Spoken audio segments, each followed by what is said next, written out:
आज हम बात करेंगे प्रयागराज की बेहद चर्चित और राजनीतिक रूप से महत्वपूर्ण सीट फाफामऊ विधानसभा की। नमस्कार, एमटी टॉक शो में आपका स्वागत है। मैं हूं कीर्ति सोनी और आप देख रहे हैं एमटी टॉक शो। आज हम बात करेंगे प्रयागराज की बेहद चर्चित और राजनीतिक रूप से महत्वपूर्ण सीट फाफामऊ विधानसभा की, जहां साल 2027 के चुनाव को लेकर राजनीतिक हलचल तेज होती जा रही है। समाजवादी पार्टी में कई दावेदार हैं, कई चेहरे सक्रिय हैं, लेकिन एक नाम ऐसा है जिसकी चर्चा गांव की चौपाल से लेकर शहर की गलियों तक सुनाई दे रही है। एक ऐसा चेहरा जिसे युवा वर्ग तेजी से पसंद कर रहा है, एक ऐसा नेता जो सुबह से लेकर देर रात तक जनता के बीच मौजूद दिखाई देता है, और वह नाम है मनोज पांडे। क्या मनोज पांडे साल 2027 में समाजवादी पार्टी के सबसे मजबूत दावेदार बनकर उभर रहे हैं? क्या फाफामऊ की राजनीति में इस बार सामाजिक समीकरण बदलने वाले हैं? क्या बीजेपी के परंपरागत ब्राह्मण वोट बैंक में सेंध लग चुकी है? क्या समाजवादी पार्टी इस बार नया राजनीतिक प्रयोग कर सकती है? इन्हीं तमाम सवालों के साथ शुरू करते हैं आज की चुनावी परिचर्चा। फाफामऊ विधानसभा की राजनीतिक अहमियत। फाफामऊ विधानसभा प्रयागराज की उन सीटों में शामिल है जहां चुनाव केवल पार्टी के नाम पर ही नहीं जीते जाते। यहां उम्मीदवार की व्यक्तिगत छवि, सामाजिक पकड़, जातीय समीकरण और जनता के बीच उसकी सक्रियता बहुत बड़ा रोल निभाती है। फाफामऊ का राजनीतिक समीकरण हमेशा से दिलचस्प रहा है। यहाँ पटेल, मौर्य, ब्राह्मण, मुस्लिम और दलित समाज निर्णायक भूमिका में रहता है। बीजेपी ने पिछले चुनावों में यहाँ मजबूत पकड़ बनाई है, लेकिन समाजवादी पार्टी लगातार इस सीट पर वापसी की कोशिश कर रही है, और इसी कोशिश के बीच एक नाम लगातार चर्चा में है, और वो है मनोज पांडे। कौन है मनोज पांडे? अब सबसे पहले बात करते हैं उस चेहरे की जो इस समय फाफामऊ की राजनीति में चर्चा का केंद्र बना हुआ है। मनोज पांडे कोई अचानक राजनीति में आए हुए नेता नहीं है। उन्होंने राजनीति की शुरुआत जमीनी स्तर से की थी। उनका राजनीतिक सफर संघर्ष और संगठन के बीच निकलकर सामने आया है। वर्ष 2005 में पहली बार जिला पंचायत सदस्य का चुनाव जीतकर उन्होंने अपने राजनीतिक जीवन की शुरुआत की। उस समय शायद ही किसी ने सोचा होगा कि आने वाले समय में यही नेता फाफामऊ की राजनीति में एक बड़ा चेहरा बन जाएंगे। जिला पंचायत सदस्य के रूप में उन्होंने लोगों के बीच अपनी पहचान बनाई। सामाजिक कार्यक्रमों में सक्रियता, गरीबों की मदद, युवाओं के बीच संपर्क और लगातार जनता के बीच बने रहने की वजह से धीरे धीरे उनका जनाधार मजबूत होता गया। साल 2012 का चुनाव और पहली बड़ी पहचान। 2012 का विधानसभा चुनाव मनोज पांडे के राजनीतिक जीवन का महत्वपूर्ण मोड़ माना जाता है। उन्होंने निर्दलीय उम्मीदवार के रूप में चुनाव लड़ने का फैसला किया था। बड़ी बड़ी पार्टियों के उम्मीदवार मैदान में थे, लेकिन मनोज पांडे ने बिना किसी बड़े संगठन के अच्छा खासा वोट हासिल कर राजनीतिक गलियारों में हलचल मचा दी। उन्हें लेकर पहली बार गंभीर राजनीतिक चर्चा शुरू हुई। विश्लेषकों का कहना था कि जिस नेता के पास बिना बड़ी पार्टी के इतना समर्थन हो, वह आने वाले समय में बड़ा राजनीतिक खिलाड़ी बन सकता है। साल 2012 के चुनाव के बाद फाफामऊ में मनोज पांडे का नाम तेजी से उभरने लगा। साल 2017 का चुनाव और बसपा का टिकट। 2017 में मनोज पांडे बहुजन समाज पार्टी के प्रत्याशी के रूप में चुनाव मैदान में उतरे। उस समय उत्तर प्रदेश में बीजेपी की जबरदस्त लहर थी। फाफामऊ में मुकाबला त्रिकोणीय हो गया। बीजेपी की तरफ से विक्रमजीत मौर्य मैदान में थे। समाजवादी पार्टी भी पूरी ताकत से चुनाव लड़ रही थी। आखिरकार बीजेपी को जीत मिली और विक्रमजीत मौर्य विधायक बने। हालांकि मनोज पांडे चुनाव नहीं जीत पाए, लेकिन उन्होंने यह जरूर साबित कर दिया कि उनकी व्यक्तिगत पकड़ लगातार मजबूत होती जा रही है। राजनीतिक जानकारों का मानना था कि अगर वोट का ध्रुवीकरण अलग तरीके से होता तो परिणाम अलग हो सकते थे। बसपा छोड़कर समाजवादी पार्टी में एंट्री। साल 2017 के बाद उत्तर प्रदेश की राजनीति में कई बड़े बदलाव हुए। इसी दौरान बसपा के वरिष्ठ नेता इंद्रजीत सरोज के साथ मनोज पांडे ने भी बसपा छोड़ दी और समाजवादी पार्टी का दामन थामा। समाजवादी पार्टी में आने के बाद उन्होंने पूरी ताकत के साथ फाफामऊ विधानसभा में अपनी सक्रियता बढ़ा दी। गांव-गांव दौरे, युवाओं के संवाद, सामाजिक कार्यक्रमों में भागीदारी और लगातार जनता के बीच मौजूदगी, यही उनकी राजनीति की पहचान बन गई। धीरे धीरे समाजवादी पार्टी के कार्यकर्ताओं के बीच भी उनकी स्वीकार्यता बढ़ने लगी। साल 2022 में टिकट नहीं मिला, फिर भी पार्टी को नहीं छोड़ा। 2022 विधानसभा चुनाव में समाजवादी पार्टी के टिकट को लेकर फाफामऊ में काफी चर्चा हुई थी।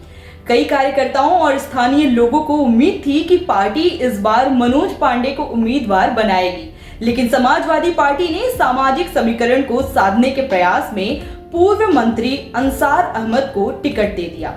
इसके बावजूद मनोज पांडे ने बगावत नहीं की, उन्होंने निर्दलीय चुनाव नहीं लड़ा, उन्होंने पार्टी नहीं छोड़ी। यही बात उन्हें बाकी नेताओं से अलग बनाती है। राजनीति में अक्सर टिकट न मिलने पर नेता दल बदल लेते हैं, लेकिन मनोज पांडे समाजवादी पार्टी के साथ खड़े रहे।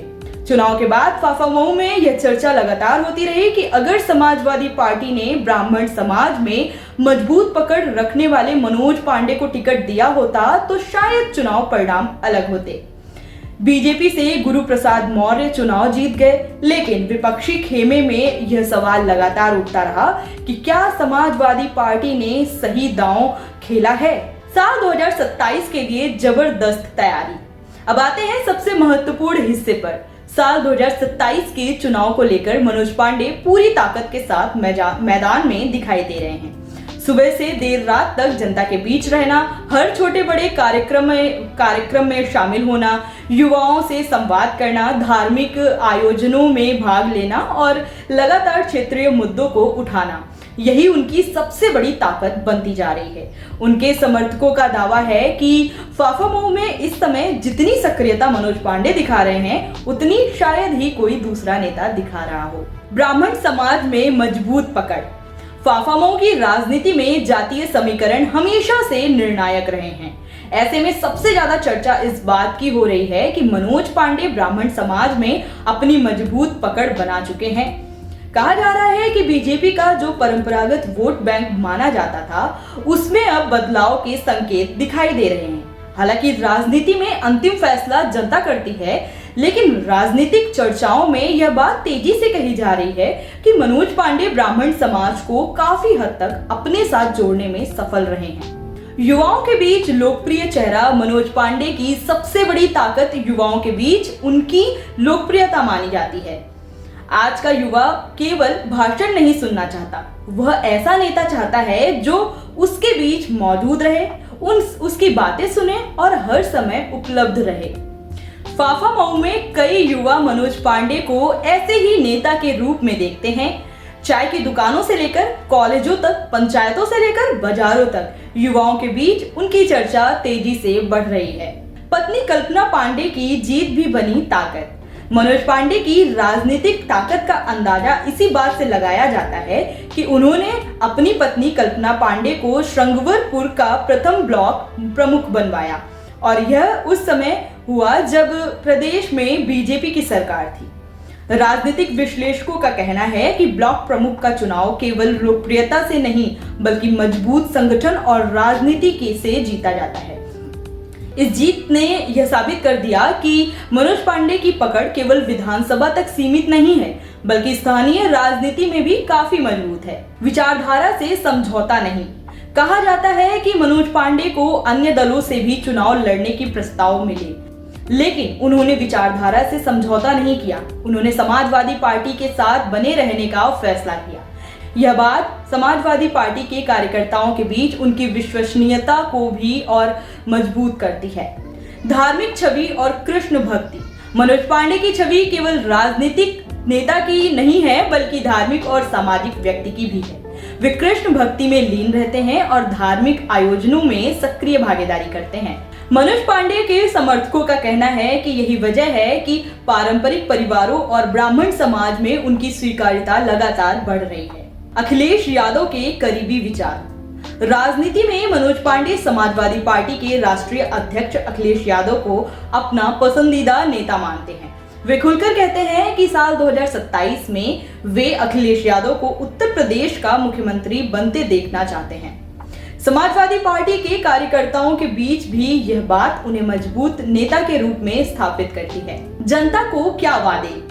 अगर साल 2027 में जनता उन्हें मौका देती है तो मनोज पांडे जिन मुद्दों पर सबसे ज्यादा जोर देते रहे हैं उनमें शामिल हैं अवैध नशाखोरी पर रोक, नहरों के अंतिम छोर तक पानी पहुंचाना, खराब सड़कों की मरम्मत, युवाओं के लिए बेहतर अवसर, किसानों की समस्याओं का समाधान, क्षेत्रीय विकास को तेज करना। ग्रामीण क्षेत्रों में पानी और सड़क सबसे बड़ा मुद्दा माना जाता है और मनोज पांडे लगातार इन विषयों को उठा रहे हैं। क्षेत्रीय विकास को तेज करना, ग्रामीण क्षेत्रों में पानी और सड़क सबसे बड़ा मुद्दा ये सब माने जाते हैं। सपा में दावेदार कई, लेकिन चर्चा सबसे ज्यादा। यह भी सच है कि फाफामऊ से समाजवादी पार्टी में केवल मनोज पांडे ही दावेदार नहीं है।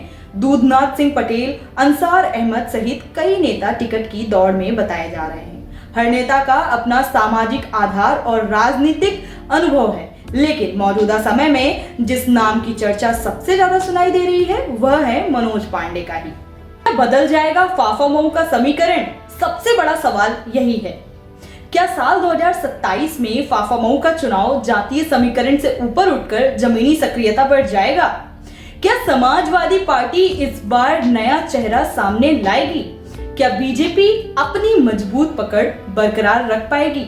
और अगर मनोज पांडे को टिकट मिलता है तो क्या मुकाबला बेहद दिलचस्प हो जाएगा? इन सवालों के जवाब आने वाला समय देगा, लेकिन इतना जरूर है कि फाफामऊ की राजनीति में मनोज पांडे का नाम अब एक मजबूत और गंभीर दावेदार के रूप में लिया जा रहा है।